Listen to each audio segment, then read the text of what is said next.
Acid के अंदर जितने भी हाइड्रोजन एटम होते हैं अगर वो मुकम्मल तौर पर रिप्लेस हो जाते हैं मेटल एटम के साथ तो उनको हम कहते हैं नॉर्मल और न्यूट्रल साल्ट। जैसे कि HCl आपके पास एक एसिड है और इसके अंदर एक हाइड्रोजन है, यहाँ से जो मेटल है पोटाशियम, पोटाशियम क्या करेगी, यहाँ से इस हाइड्रोजन को रिप्लेस कर देगी। ये जो पोटाशियम है ये इस हाइड्रोजन को जब रिप्लेस कर देगी तो उसकी जगह पे के आ जाएगा, KCl बन जाएगा। ये जो आपके पास KCl बन रहा है ये आपके पास नॉर्मल या फिर न्यूट्रल साल्ट है।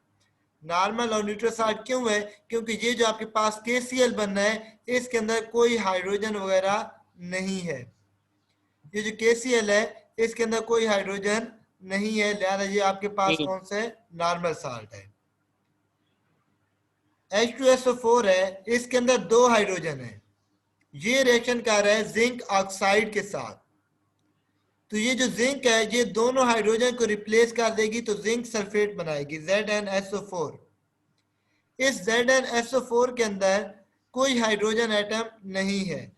इससे मुराद है कि हाइड्रोजन एटम को मेटल ने मुकम्मल तौर पर रिप्लेस कर दिया है।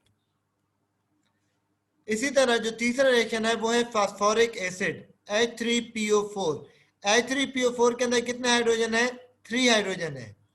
अगर हम इसका रिएक्शन कराते हैं सोडियम हाइड्रोक्साइड NaOH के साथ तो ये तीनों हाइड्रोजन को रिप्लेस कर देगी और उसकी जगह पे 3 सोडियम एटम आ जाएंगे, यानी कि Na3PO4 के अंदर अब कोई हाइड्रोजन बाकी नहीं है। लिहाजा ये आपके पास कौन सा साल्ट है, ये भी आपके पास नॉर्मल साल्ट होगा या फिर इसको आप कह सकते हैं कि ये न्यूट्रल साल्ट है, Na3PO4 सोडियम फास्फेट।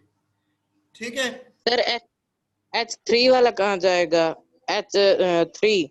जी बेटा, ये जो H3 है इन तीनों हाइड्रोजन को रिप्लेस कर दिया इस सोडियम ने, ठीक है। और ये जो हाइड्रोजन है ये इस OH के साथ मिलकर क्या बना रहे हैं, वाटर बना रहे हैं। ये 3 हाइड्रोजन इन 3 OH के साथ मिलकर 3 वाटर के मॉलिक्यूल बना रहे हैं, ठीक है। और इस हाइड्रोजन की जगह सोडियम आ गया है, लिहाजा ये आपके पास जो Na3PO4 ये जो मैं जिसके ऊपर अभी मैं येलो कलर कर रहा हूँ ये आपके पास क्या है, नॉर्मल साल्ट है या इसको आप न्यूट्रल साल्ट भी कह सकते हैं। जो लास्ट इक्वेशन है इसमें एक हाइड्रोजन है, नजर आ रही है ना ये वाली हाइड्रोजन, इसको ये NH4 पॉजिटिव आयन, ये जो NH4 पॉजिटिव आयन है ये रेडिकल होते हैं, ये इस हाइड्रोजन को रिप्लेस करेंगे। एसिड की अंदर एक हाइड्रोजन है, इस हाइड्रोजन को NH4 पॉजिटिव रिप्लेस करेगा तो ये अमोनियम नाइट्रेट बनाएगा। क्या बनाएगा, अमोनियम नाइट्रेट, NH4NO3 बनाएगा। तो ये भी आपके पास न्यूट्रल साल्ट है। ये जो NH4 है ये अमोनियम है, ये इस हाइड्रोजन को रिप्लेस करके आया है, ठीक है। तो ये भी आपके पास क्या है, नॉर्मल साल्ट है। ये नहीं कहना कि अमोनियम के अंदर भी हाइड्रोजन मौजूद है तो ये नॉर्मल साल्ट नहीं है। नाइट्रोजन NH4 के अंदर हाइड्रोजन मौजूद है लेकिन वो एसिड वाले हाइड्रोजन नहीं है, वो बेस से जो NH4 आया है वो वाले हाइड्रोजन है। लिहाजा ये आपके पास क्या है, नॉर्मल साल्ट है सारा, ठीक है जी।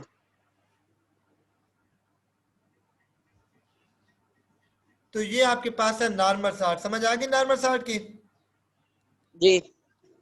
उसके बाद जो दूसरी टाइप है वो है हमारे पास एसिडिक साल्ट। तो एसिडिक साल्ट कौन से होते हैं, ये कैसे बनते हैं, जैसे कि आप देखें H2SO4 के अंदर कितने हाइड्रोजन है, दो हाइड्रोजन है। H2SO4 के अंदर 2 हाइड्रोजन है, तो इन 2 हाइड्रोजन में से एक की जगह पे तो पोटाशियम आ गया लेकिन अभी भी इसके अंदर एक हाइड्रोजन मौजूद है ना, KHSO4 के अंदर, KHSO4 के अंदर अभी भी एक हाइड्रोजन मौजूद है। इससे मुराद है कि मुकम्मल तौर पर हाइड्रोजन को रिप्लेस नहीं किया, पार्शली तौर पर रिप्लेस किया है। पार्शली रिप्लेसमेंट से मुराद है कि अगर आपके पास 2 हाइड्रोजन है तो उनमें से एक रिप्लेस होगा, अगर 3 हाइड्रोजन है तो उसमें से एक रिप्लेस होगा तब भी वो पार्शली रिप्लेसमेंट होगी, 2 रिप्लेस हो जाएंगे तब भी वो आपके पास पार्शली रिप्लेसमेंट होगी। तो जब भी एसिड्स की पार्शियली रिप्लेसमेंट होती है तो उसको हम क्या कहते हैं कि वो आपके पास एसिडिक साल्ट बनाते हैं। H2SO4 के अंदर 2 हाइड्रोजन थे, उसका हमने रिएक्शन कराया KOH के साथ, तो एक हाइड्रोजन को तो K ने रिप्लेस कर दिया पोटाशियम आई ने, और एक अभी भी मौजूद है, लिहाजा KHSO4 आपके पास एसिडिक साल्ट होगा। इसी तरह NaH2PO4 सोडियम हाइड्रोजन फास्फेट, इसके अंदर 2 H है, H2 है ना, सॉरी इधर स्किप हो गया, H3PO4 की बात करते हैं, इस पॉइंट की, इससे ऊपर वाला। सर अभी जो जी सर अभी जो आपने कहा है वो दोबारा कर दें, क्योंकि आवाज कट रही थी।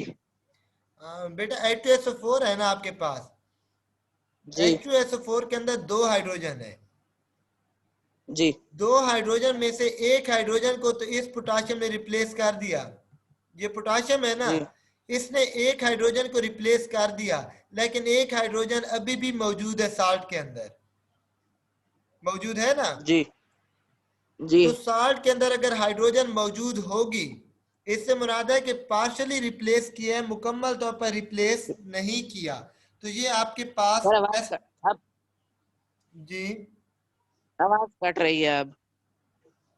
बेटा ये शायद सिग्नल का प्रॉब्लम आ रहा है।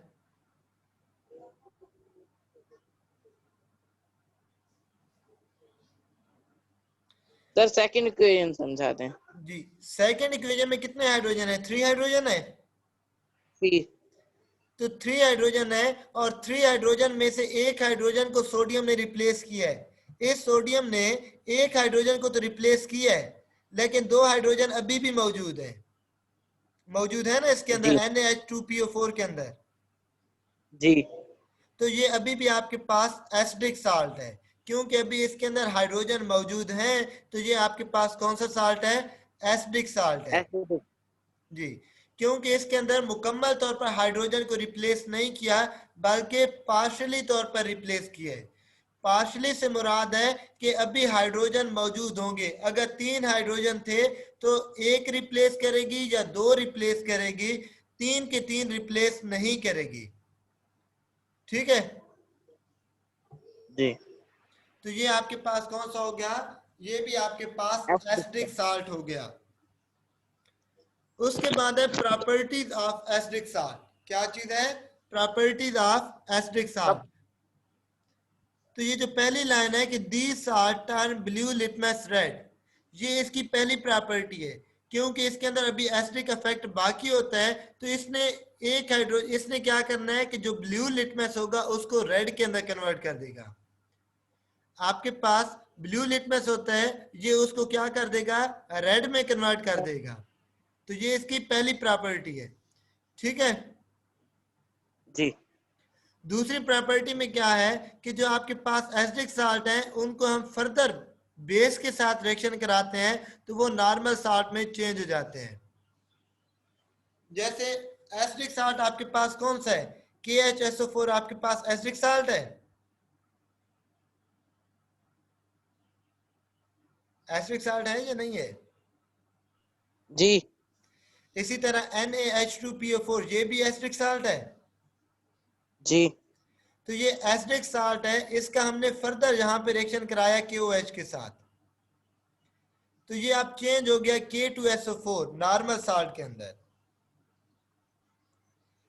K2SO4 के अंदर हाइड्रोजन मौजूद है, जी K2SO4 के अंदर हाइड्रोजन मौजूद है, ये जो स्क्वायर मैंने बनाया हुआ है जी जी है। इसके अंदर हाइड्रोजन मौजूद है, नहीं नहीं है, तो ये फिर कौन सा साल्ट हुआ, न्यूट्रल साल्ट हुआ, ठीक है।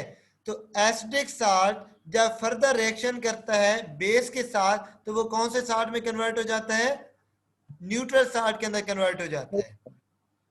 जी इसी तरह NaH2PO4 ये आपके पास है एसिडिक साल्ट, इसने फर्दर रिएक्शन किया NaOH के साथ, तो इसने क्या चीज जी बनाई, Na3PO4 सोडियम फास्फेट, तो सोडियम फास्फेट के अंदर भी अभी हाइड्रोजन मौजूद नहीं है, तो ये भी आपके पास कौन सा साल्ट हो गया, न्यूट्रल साल्ट हो न्यूट्रल गया।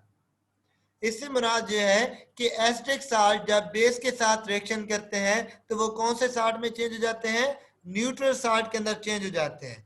तो ये दो प्रॉपर्टीज हैं यहाँ पर एसिडिक साल्ट की लिखी हुई हैं। पहली प्रॉपर्टी कि जो एसिड होते हैं एसिडिक साल्ट वो ब्लू लिटमस को रेड के अंदर कन्वर्ट कर देते हैं। दूसरी प्रॉपर्टी ये कि एसिडिक साल्ट को जब हम फर्दर बेस के साथ रिएक्शन कराते हैं तो वो किस में कन्वर्ट हो जाते हैं, नॉर्मल साल्ट में कन्वर्ट हो जाते हैं या फिर न्यूट्रल साल्ट में कन्वर्ट हो जाते हैं। ठीक जी हो गया? जी। तो ये आपके पास कौन सा हो गया, नॉर्मल और न्यूट्रल साल्ट। Neutral salt. तीसरी हमारे पास टाइप है वो है बेसिक साल्ट की। कौन से साल्ट की? Basic salt. बेसिक साल्ट की। तो बेसिक साल्ट के अंदर क्या होता है, बेसिक साल्ट के अंदर OH अभी मौजूद होते हैं। यहाँ पे एक टर्म आएगी पॉलीहाइड्रोक्सी बेस, उसको समझिएगा। जी Basic salt are formed by the incomplete neutralization of polyhydroxy base।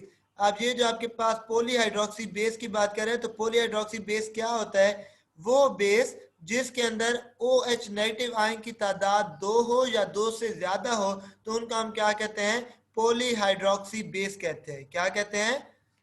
Polyhydroxy polyhydroxy. Base, जिसके अंदर OH की तादाद ज्यादा हो। जैसे यहाँ पे देखें AlOH ट्राइस है, एल्यूमिनियम के साथ कितने OH लगे हुए हैं, 3। 3 OH लगे हुए हैं। तो ये आपके पास पॉलीहाइड्रोक्सी बेस है। ये रिएक्शन कर रहा है HCl के साथ। किसके साथ रिएक्शन कर रहा है? HCl के साथ। HCl। तो HCl आपके पास एसिड है, तो ये क्या करेगा कि एक OH को तो रिप्लेस कर देगा Cl। यहाँ पे 3 थे ना OH, और यहाँ पे आप कितने हो गए, यहाँ पे 2 OH है, 2 OH है ना। जी तो मतलब एक जी OH को किसने रिप्लेस कर दिया है, Cl नेगेटिव ने रिप्लेस कर दिया है। जी।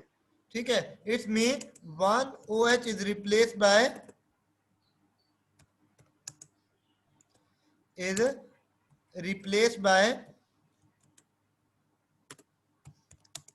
Cl negative ion.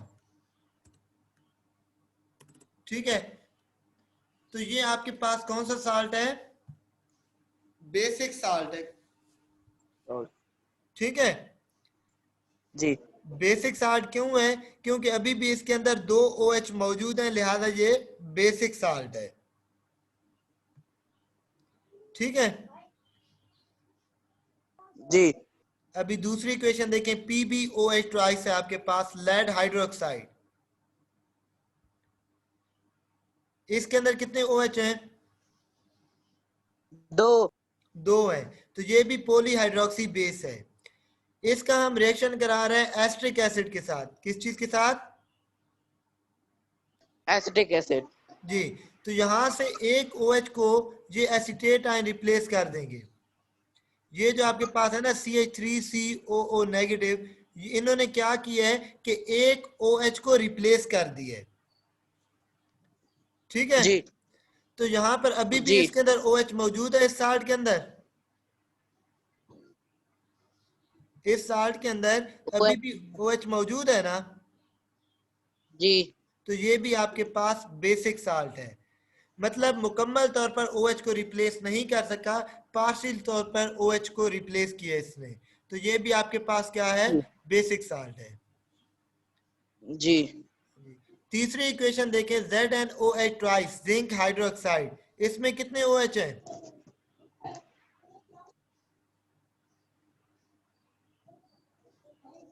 2। 2 OH है। ठीक है, तो ये भी पॉलीहाइड्रोक्सी बेस है। जी तो इसका हमने HNO3 के साथ रिएक्शन कराया, नाइट्रिक एसिड के साथ रिएक्शन कराया। तो इस NO3 ने, ये जो NO3 ग्रुप है, इसने क्या किया है कि एक OH नेगेटिव को तो रिप्लेस कर दिया है, यानी ZnOH, और दूसरे OH की जगह NO3 आ गया। क्या चीज आ गई है, NO3। ये NO3। ये जो नाइट्रेट है ये एक OH नेगेटिव की जगह रिप्लेस कर दिया इसने। तो ये भी आपके पास बेसिक साल्ट हो गया। कौन सा साल्ट हो गया, बेसिक सॉल्ट। बेसिक साल्ट हो गया है। ठीक है जी, जी तो ये है बेसिक साल्ट की एग्जांपल। आगे हम पढ़ते हैं प्रॉपर्टीज ऑफ बेसिक साल्ट। तो ये देखें AlOH ट्वाइस Cl, ये आपके पास कौन सा साल्ट है,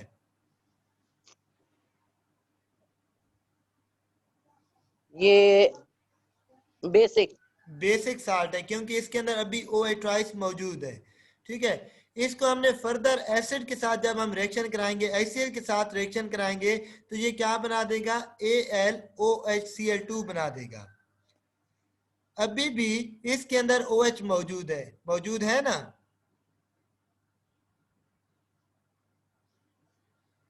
जी जी, तो ये जो OH है तो अभी भी ये आपके पास बेसिक साल्ट है। तो यहाँ पर AlOHCl2 इसका हमने फर्दर रिएक्शन कराया HCl के साथ, तो इसने मुकम्मल जी तौर पर OH को हटाकर उसकी जगह Cl3 लगा दी, यानी AlCl3। ये जो AlCl3 है ये आपके पास अब नॉर्मल या न्यूट्रल साल्ट है क्योंकि अब इसके अंदर OH नहीं बचा।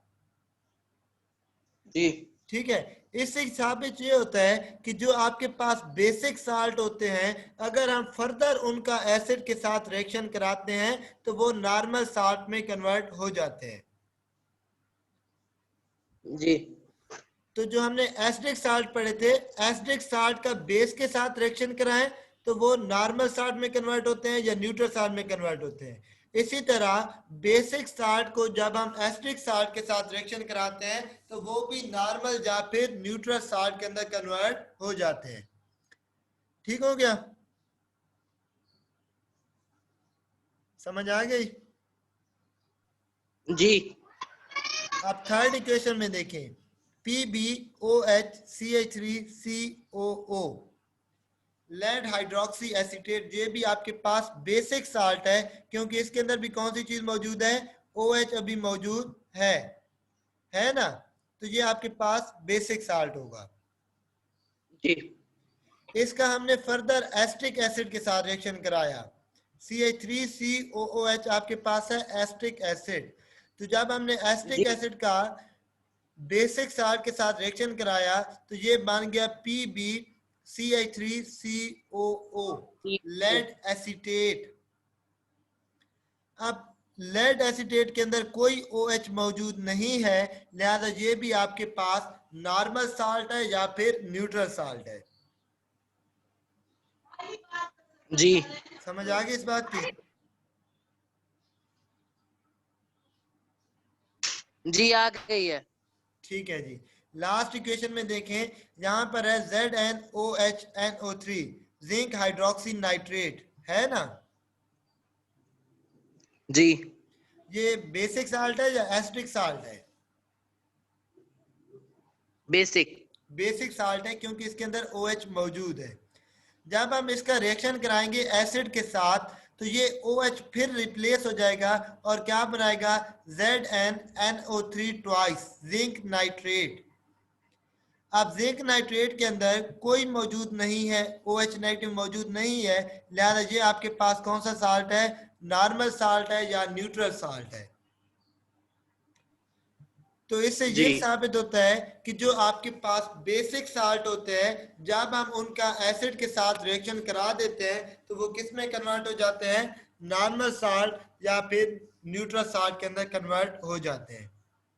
समझ आ गई। जी तो यहाँ पर हम बेस की एक प्रॉपर्टी तो हमने ये पढ़ ली है कि जो बेसिक साल्ट होते हैं वो एसिड के साथ रिएक्शन करते हैं तो वो न्यूट्रल साल्ट के अंदर कन्वर्ट हो जाते हैं। दूसरी प्रॉपर्टी आप खुद लिख सकते हो कि जो आपके पास बेसिक साल्ट होते हैं they can convert red litmus paper into blue. जी basic salt can convert red litmus paper into blue. ठीक हो गया। जी तो मेरे ख्याल में ये तीन टाइप्स आज के लिए काफी हैं। सबसे पहले हमने पढ़ी न्यूट्रल साल्ट के बारे में कि न्यूट्रल साल्ट कैसे बनते हैं, कि जितने भी हाइड्रोजन एसिड के अंदर होते हैं सारे के सारे हम रिप्लेस कर देते हैं मेटल एटम के साथ, तो वो आपके पास न्यूट्रल या नॉर्मल साल्ट बनते हैं। मतलब न्यूट्रल और नॉर्मल साल्ट के अंदर कोई OH नहीं होता, कोई उनके अंदर H मौजूद नहीं होता, तो वो होते हैं नॉर्मल साल्ट, जैसे NaCl हो गया, CaCl2 हो गया। इसी तरह दूसरी हमने पढ़ी एसिडिक साल्ट। तो एसिडिक साल्ट वो होते हैं जो कि partially replacement of hydrogen from N acid. जब हम एसिड से हाइड्रोजन को पार्शियली तौर पर रिप्लेस करते हैं तो एसिडिक साल्ट बनते हैं। इसी तरह उसके बाद हमने पढ़ा बेसिक साल्ट। तो बेसिक साल्ट कौन से होते हैं? जिसमें पार्शली रिप्लेसमेंट होती है OH नेगेटिव की फ्रॉम, किस चीज से रिप्लेसमेंट होती है? From polyhydroxy base. Polyhydroxy base से जब हम रिप्लेस करते हैं किस चीज को?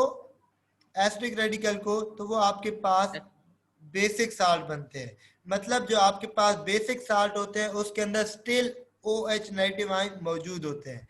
फिर हमने प्रॉपर्टीज की बात की।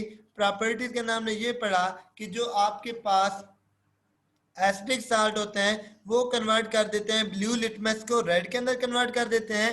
इसी तरह दूसरी प्रॉपर्टी हमने ये पढ़ी कि जो एसिडिक साल्ट है जब हम उनका फर्दर बेस के साथ रिएक्शन कराते हैं तो वो नॉर्मल या न्यूट्रल साल्ट में चेंज हो जाते हैं। दूसरी जो हमने बात की कि जो आपके पास होते हैं बेसिक साल्ट, उनकी एक प्रॉपर्टी तो ये हो गई कि वो कन्वर्ट कर देते हैं रेड लिटमस को कन्वर्ट कर देते हैं ब्लू के अंदर। और दूसरी प्रॉपर्टी हमने ये पढ़ी कि जो आपके पास बेसिक साल्ट होते हैं जब हम उनका एसिड के साथ रिएक्शन करा देते हैं तो वो नॉर्मल या फिर न्यूट्रल साल्ट के अंदर कन्वर्ट हो जाते हैं। ठीक है जी, ये था हमारा आज का टॉपिक। अगर इसके अंदर आपको कोई क्वेश्चन है या कोई कंफ्यूजन है तो आप मुझे बता दें, शाबाश, मैं कोशिश करूंगा कि उसको दूर कर सकूं।